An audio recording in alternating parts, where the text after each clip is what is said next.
Normal looking photos that have a disturbing backstory. This is former NBA player Mark Jackson's basketball card. In the background are the Menendez brothers. They're sitting courtside shortly after killing their parents and just before getting arrested. The 17-year-old who took this photo told his family members that he planned to hike the stairway to heaven. He texted multiple pictures before his disappearance, and shortly after, the family noticed a man in this photo. While this photo may seem like an ordinary picture of footprints in the sand, they actually belong to a 4-year-old little girl who shortly after this photo was taken, drowned in the ocean. The two brothers in this photo are at Sequoia National Park. This photo was taken moments before they were both struck by lightning, and both shockingly survived. There was a tradition in Victorian England to take photos of dead people, often dressed in their best clothes, and pose as if they were taking a family portrait. If you look at this photo for long enough, you'll notice something is a little off about one of the children. The man who took this photo of his wife scuba diving off the Australian coast also managed to take a photo of Tina Watson, who was drowned by her husband that day in 2003. Most terrifying urban legends from around the world. Once there were 3 teenagers who broke into an abandoned amusement park in Canada. 2 of them went inside first while the third waited outside. But after a while, the 2 who went inside first still hadn't come out. So the one left waiting decided to go inside as well to find his friends. That's when he found one of his missing friend's phones lying on the ground. And in the camera roll, he saw something terrifying. On his friend's phone, he saw a photo of a strange door with a huge mouth inside. That turned out to be the urban legend of the Smile Room. A giant creature that manifests itself as a fake room with a door to lure its victims in. It can move to different locations and disguise itself as a normal looking door. So once you walk in, it'll devour you. So remember, the next time you see a door in an unusual place, don't go near it. And follow for more stories. Breaking news, an entire family, including their pets, have been found deceased and the suspect is still at large. This crime takes place in Romeoville, Chicago. Concerned family members called authorities when the victims did not report to work at 6 a.m. on Sunday. Additionally, they did not reply to any messages. When authorities arrived at the home around 8:40 a.m. to do the welfare check, they found the mother, father, and 2 children deceased. In addition, they said the family's dogs were also found deceased inside of the home. Authorities said they believe the crime occurred between 9 p.m. on Saturday and 5 a.m. on Sunday. At a press conference on Monday, authorities said they do not believe that this is part of They said, quote, "Right now we are investigating this as a murder." Furthermore, they also said they do not believe the surrounding community is at risk. They said, quote, "Due to the time frame that has gone by, more than 18 hours from the time they were contacted, we are not asking anyone to shelter in place. We are not actively looking for anyone in the area." At this time, they have not provided any further details, but I'll keep you updated. What do you guys think? Drop in the comments.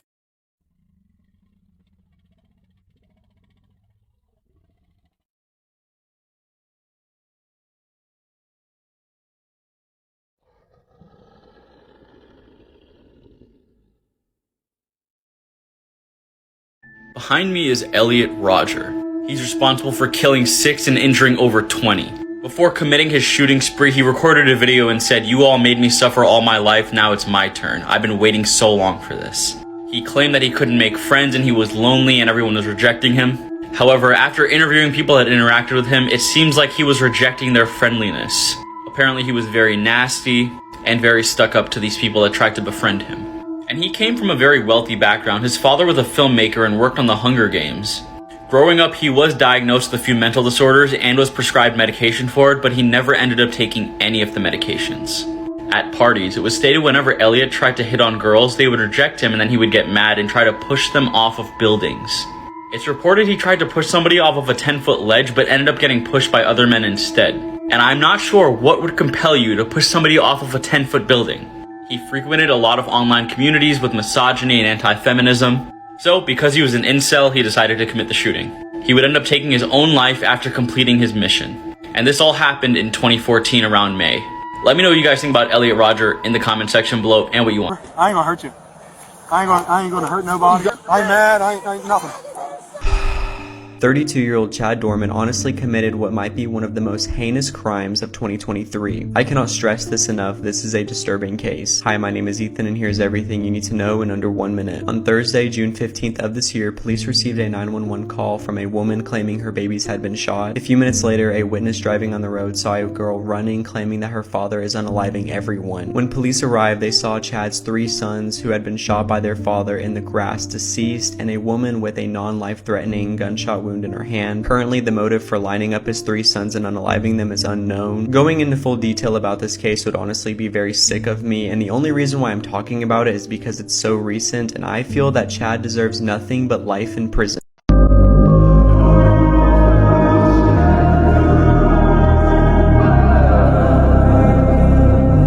August 31st, 2022, the Davis family were under a lot of stress after their 16-year-old son, Gabriel Davis, was nowhere to be found. They immediately alerted police, and for 36 brutal hours, he went missing until he was found with no shoes or shirt on and foot injuries indicating he was walking barefoot in the woods. When police asked him what happened, he claimed that he was too afraid to speak because the, quote, people might hurt him. The same day, police were called to Daniel McCaw's home after he didn't show up to work. Upon entering the dim-lit home, they were greeted with the smell of death. There lay the unalived body of Daniel. Police later put together that Daniel was Gabriel's mother's ex-boyfriend. When they obtained his surveillance footage, they saw Gabriel and his friend 16-year-old Justin Yoon entering Daniel's home. They brutally unalived him. I can now say that because as of literally a week ago, Justin and Gabriel both pleaded guilty to first-degree murder and are now awaiting sentencing. Normal looking photos that have a disturbing backstory, part 20. This photograph was taken by Rodney Alcala, the dating game murderer. No one knows who this woman is, not even Rodney. He killed over 130 women and claims that this one was just lost among the shuffle. While this appears to be an ordinary group of people eating ice cream and playing music, it is actually a group of officers at the concentration camp Auschwitz during the Holocaust. This is Sheila Frederick, a flight attendant. She noticed that a terrified girl was accompanied by an older man, so she left a note in the bathroom on which the victim wrote that she needed help. She contacted the police, who saved her from a human trafficker. The Soviet Union actually used to airbrush people out of photos when they fell out of favor with the leadership. While this photo may appear to be of a little girl holding her younger sibling, it is actually of Lena Medina, the youngest girl to ever give birth, who had her son in Peru in 1939, after she was sexually assaulted at the age of 5. A sommelier based in California was sentenced to 14 years behind bars for flying to Texas to torture a human trafficking victim and try to force her into sex work. In November 2022, Ian Justin Ranney, who's 35 years old, responded to an online ad posted by a supposed human trafficker who worked with high-end clientele. They were looking for an experienced sadist who would be paid $6,000 to take a woman to an abandoned warehouse and, quote, break her. Now, this seemingly horrible person was actually a federal agent, not a human trafficker, and this was a sting operation. Ian obviously didn't know this, so he accepted the gig, and what he planned to do to this woman is just horrific. He wanted to tie her up and waterboard her for days and torture her by covering her body in chemicals. He even wanted her to wear blackout, sensory deprivation, eye contacts, and he wanted to film it. It's reported that he was going to try to leave her undamaged, with the worst case scenario being a broken bone or two. He told agents he specialized in degradation and objectification and had, quote, psychologically destroyed a few girls. When he was arrested outside of a warehouse in North Texas, he had tools on him, restraints, ropes, batons, and this was not an isolated incident. Prior to his arrest, Ranney was actually living with a husband and wife in a throuple where he would sleep with and torture the woman. A source told DailyMail.com that he tormented this woman to the point that she was so traumatized she couldn't even openly discuss this relationship. In February of this year, Ranney pled guilty to attempted kidnapping as well as possession of child pornography because on top of all of that, he was found with images of minors. 64-year-old Andreas Probst and 14-month-old Knowledge Schuster, both remembered at two separate events Thursday night, both victims of recent hit-and-run crashes in the Las Vegas Valley. Probst, a former police chief, was about 3 miles from his family home riding his mountain bike in the bike lane last month when he was hit by a 17-year-old boy from behind. Police said the vehicle was stolen and already fleeing from another crash when it hit Probst. About 100 family and friends gathered Thursday night at Tenaya Way and Centennial Parkway, remembering Probst's life and legacy. Knowledge Schuster, another victim of a hit-and-run crash, was killed in North Las Vegas Tuesday. Nevada Highway Patrol has not yet made an arrest in connection with that crash. Knowledge's father saying they want whoever was in that vehicle to come forward. For the Las Vegas Review-Journal, I'm James Schaefer. The case of Bashir McLean and his mom, Tanya Bird. On February 26th of 2013, there was garbage bags with human remains scattered around the Bronx,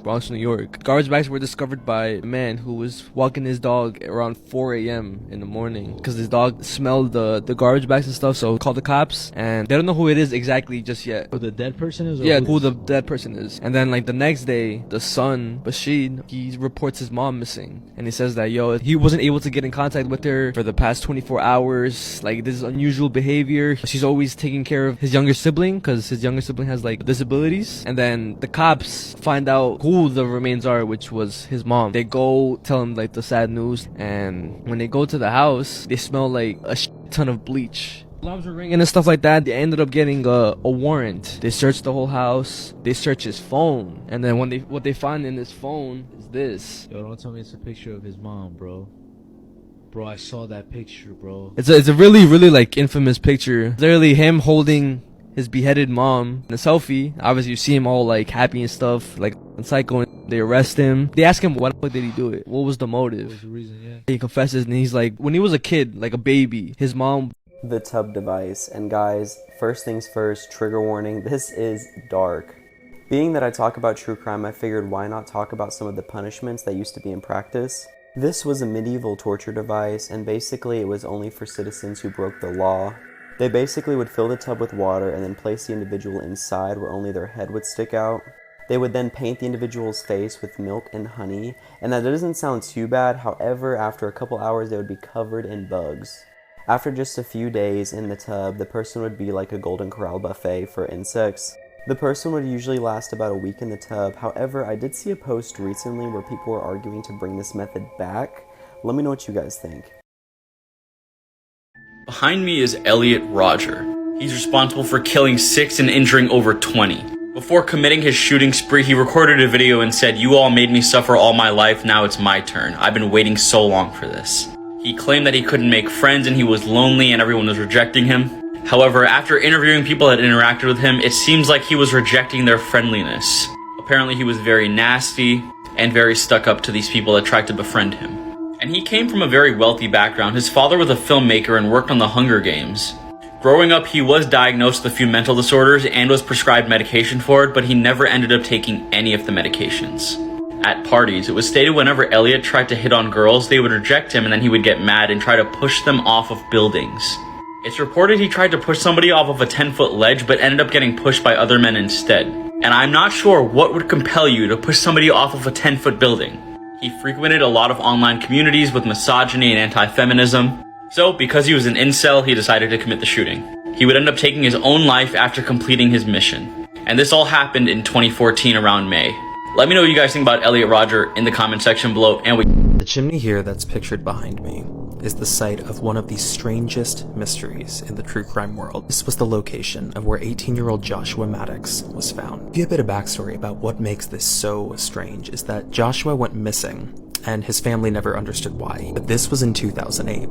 And the body was not discovered until 2015. The person who owns this abandoned cabin was going to demolish it when they knocked down the chimney, and that is where they found the body. Crammed inside, upside down in fetal position, were the skeletal remains of Joshua Maddox. By the way, if you're looking for a longer episode on this, we're probably going to cover it on Creep Time that you can always go listen to using the link that's right in my bio. What's so odd about the Joshua Maddox case is that the investigators ruled that this was some kind of an accident, that he had crawled down the chimney to break into this cabin for an unknown reason. There were several things with that story that didn't add up. One is to focus back on this chimney because the chimney had a grate on top of it, which would have made it impossible for someone of Joshua's size to get inside the chimney. Even stranger than that, Joshua was found inside the chimney wearing only his t-shirt. The rest of his clothing had been removed and was at the bottom of the fireplace. Something about that story just does not add up.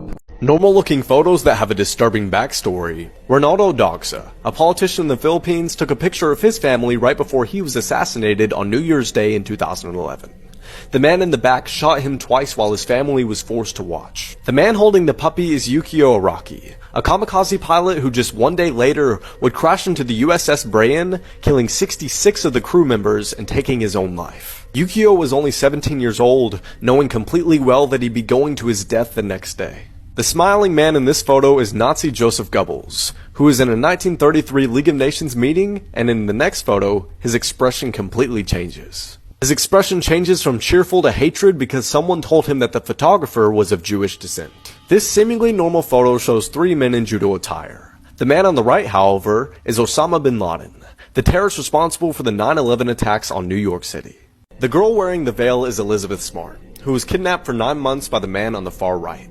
This photo was taken at a party the kidnapper crashed with Elizabeth, and she was forced to wear this veil at all times to keep her from being recognized in public.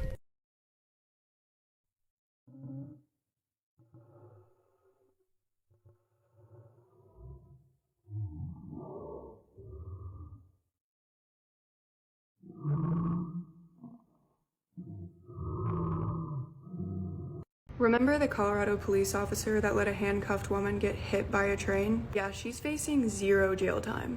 The officers who were charged for this incident were Jordan Stanky and Pablo Vasquez, who hasn't gone to trial yet. So this happened back in September of last year. In Fort Lupton, Colorado, the officers got a report about a road rage incident involving a gun. Officer Vasquez pulls over the 20-year-old woman and parks on the railroad tracks. Officer Stanky parks behind him and is the first one to bring out a gun and take the woman into custody. Stanky then puts this handcuffed woman into the patrol vehicle parked on the tracks. The officers then start searching the woman's car for weapons. And that's when suddenly the handcuffed woman sees and hears a train coming. She starts screaming for the officers to help her because obviously she can't get out herself, but they don't hear her. In the full dash cam and body cam footage, you can clearly hear the sound of the train's horn for at least a full 15 seconds before the officers react. And their reaction was to just freak out, do a little shuffle, and leave this woman to get hit by the train. The woman suffered a broken arm, broken ribs, a fractured sternum, a back injury, and a traumatic brain injury.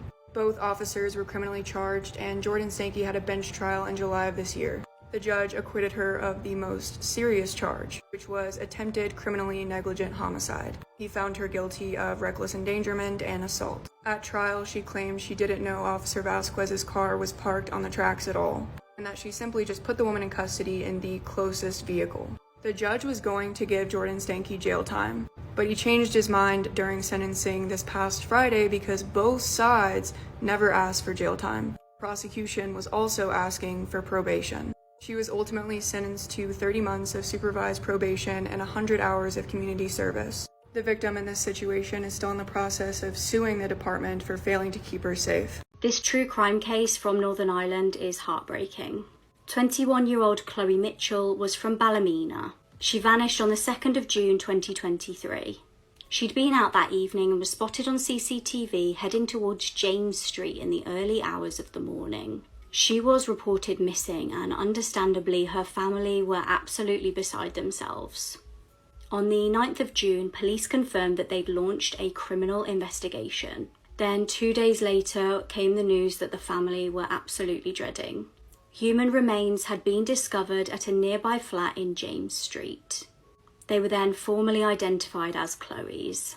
Police revealed that she did suffer a violent death, but they have not yet released to the public how she died. Her family, though, have been made aware. 26-year-old Brandon Rainey was arrested on suspicion of her murder. His defence applied for him to be held in a secure mental health unit due to the fact that he's a diagnosed paranoid schizophrenic. He is known to have been an inpatient at the facility before. Chloe's family is understandably heartbroken, and the local community have all come together to grieve the sickening and disturbing cases I ever covered, and it will make any true crime fan's stomach turn. This is the case of Jennifer Doherty. This case took place in Greensburg, Pennsylvania, which is a relatively small area. Jennifer was 30 years old and was extremely kind and sweet. She loved to dance and she trusted everyone she ever encountered.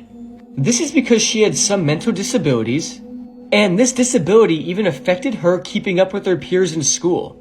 And she always got bullied and teased, but she always chose kindness over anything else. She then started going to this community center when she finally thought she met her friends. And these supposed friends were Angela, Peggy, Amber, Melvin, Ricky, and Robert. And you will soon find out why they weren't her friends. These 6 people all lived together, and Angela was 17, who was pregnant with Ricky's baby, who was 23 years old. Amber was 20, who was pregnant with Melvin Knight's baby. Peggy was 27 and Robert was 36. Now remember, Jennifer was 30 years old, but due to the mental disability she had the mental capabilities of a 12 to 14-year-old person. The six of them and Jennifer hung out for a while, but soon after, Angela became extremely jealous of Jennifer. This is because her boyfriend Ricky would always flirt with Jennifer when they all hung out. So Angela and Amber came up with this whole screwed up plan. On February 10th, 2010, Jennifer was invited to a sleepover with her friends. And before she left a note for her mom that said, "Have a great day at work, and I love you very much." Right when Jennifer stepped into the apartment house, she was subjected to 36 hours of extreme hell. The group went through her purse and stole money, gift cards, and her cell phone. They poured liquids into her bag, hit her head with filled soda bottles, cut her hair, painted her face with nail polish, and dumped liquids and spices on her head. They then took turns violently hitting Jennifer with a metal towel rack and crutches. Jennifer was also stripped naked, gagged, and then raped by Melvin. They even forced her to drink cooking oil, nail polish, detergent, different medications, and even urine. And keep in mind, this whole time, Jennifer completely trusted them because she thought that they were all her friends. But they were literally dehumanizing her. They then continued pouring all of these things and spices on her head, and Jennifer was crying that her eyes hurt and she couldn't see. But they didn't listen and continued pouring. And after they decided they tortured her enough, they took her life.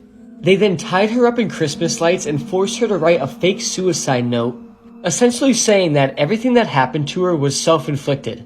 The first line reads, "I have not been feeling happy for a while now, and I also feel everybody will be better off without me." Which is just sad because that wasn't the case. Jennifer was extremely loved. Once the note was written, they got a knife and stabbed Jennifer to death. And once they knew she was dead, they tied her up in Christmas lights again, stuffed her body inside a garbage can, and dumped it in the parking lot of a middle school, where her body would be discovered by a truck driver the next day on February 11th. Even though Angela orchestrated the whole thing, she avoided the death penalty because she was 17 and a minor. But she ended up getting life without parole. Melvin got the death sentence. Ricky was also given the death penalty, and Peggy, Amber, and Robert were given 30 to 72 years in prison. This case is just so sickening and disturbing, and it stuck with me after I read it, and I feel extremely bad for Jennifer and her family. I wish nothing but the worst for those 6 people who did this to Jennifer. Everybody knows about the Yellowstone hot spring and how most of the pools are 150 degrees Fahrenheit and some even reaching up to 205 degrees Fahrenheit. But did you hear about the tragic horror stories of people actually going in them and being boiled alive? Well, today I'm going to tell you about 3 of those tragic stories, and they didn't end so well. So there was a dude named Colin Scott, right? He was 23, he had just graduated college in 2016, and decided after graduation, he was going to travel to his sister, and then they would take a trip to Yellowstone National Park. Once they arrived, all hell broke loose. So Colin and his sister started walking along the boardwalk, which you're supposed to stay on, but decided to go off the boardwalk and up a mountain. The plan was to find a hot spring cool enough to swim in. Mind you, there is multiple signs saying to stay on the boardwalk. Do not go on the grounds. There is hot steam and hot water that can melt you alive. So they find a hot spring, right? They're like, I think this is the one. Colin's like, yo, I'm about to go feel the hot spring, see if it's too hot. While reaching down to feel the temperature of the water, Colin slips. Colin, how do you do the most generic movie thing in the world? Mind you, his sister is filming everything. She frantically tried to grab him, but the water was over 212 degrees, guys. He was done as soon as he landed in that pool. She tried to call, but her phone wasn't having service. But eventually she got through. Rescuers came and they could not do anything. They couldn't even go in to retrieve Colin's body. And eventually it had fully dissolved. All that was left was like his boots. This is why you should listen to signs when they warn you not to do something. The next one is a little bit more sad and maybe a little bit more understandable.